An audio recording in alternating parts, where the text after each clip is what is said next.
Hi, welcome to Experiment Studio. I'm Peloquin.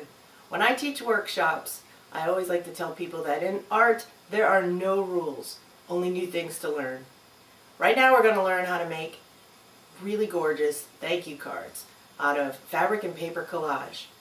Now those of you who know my work know that that's what I do. That's what I'm going to invite you to do. Gather up the scraps of paper and fabric that you have from art projects, kid projects, scrapbooking, sewing projects, all those gorgeous papers that you buy and you're not sure what to do with. Gather them up and we're going to use them to make beautiful handmade cards. How I started this is I took regular cardstock paper. I use a nice cream color. I folded it in half this way, creased it, and cut it in half to make two cards. So what we're going to do is we're going to glue our fabric and paper onto the front of this. This is a piece of fabric here, some washi tape, and some different Japanese rice papers that I found that I thought would look all good together. You can use any kind of papers that you have as long as they're not too synthetic. You don't want to use wrapping paper because that's going to bubble real bad and we don't want it all bubbly. We want it to lie flat. I love using Utrecht matte medium. I'm going to put a really nice layer of matte medium on the card. And what we're going to try and do is not get any on the bottom half. You want to go right to the edge,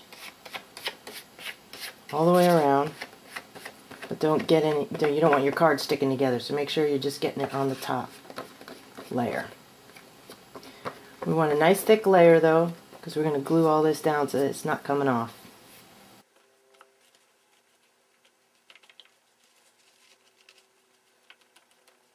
Make sure that your paper is cut bigger than your card.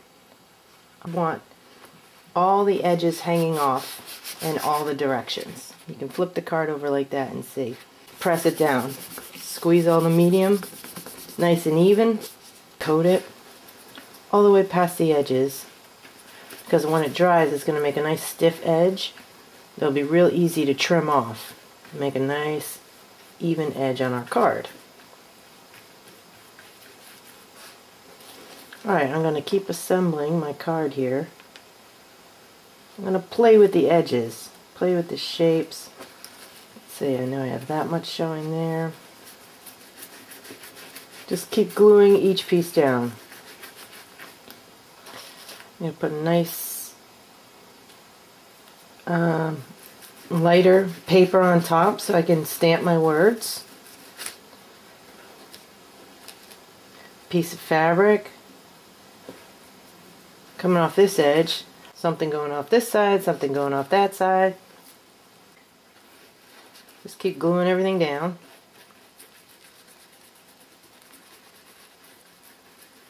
Alright, now we're going to have to let that dry. Depending where you live, it could take a while. Right, today it's really humid in Florida, so it will take a while for this to dry, maybe even overnight. If you live in Arizona in the desert, put it outside, it'll be dry in 5 minutes.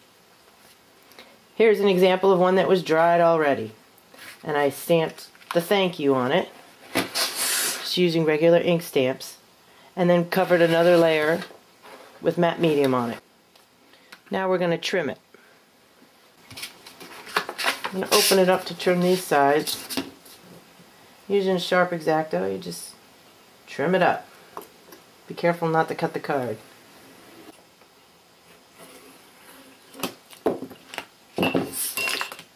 Okay, there we go. Nice and trimmed up, looking good. You still have the metallic papers and the fabrics. Now you can continue to embellish on this if you want to. You could do a little paint on it. I was thinking maybe I'd paint this one a little bit because it's kind of dark. Paint around the letters and make them pop a little more, or you can just leave it. This one I used little cork letters that I got from a scrapbooking store. And you just whip these up in a couple minutes. All you have to worry about is the dry time. If you really want to bake them fast, put them in a hot car and they'll dry like that. There you go. There's some sweet thank you cards. Handmade, heartfelt. Shows off your appreciation, your creativity. I mean, who wouldn't love that? For more videos and more of my work, check it out at ChristinePeloquin.com. Happy creating!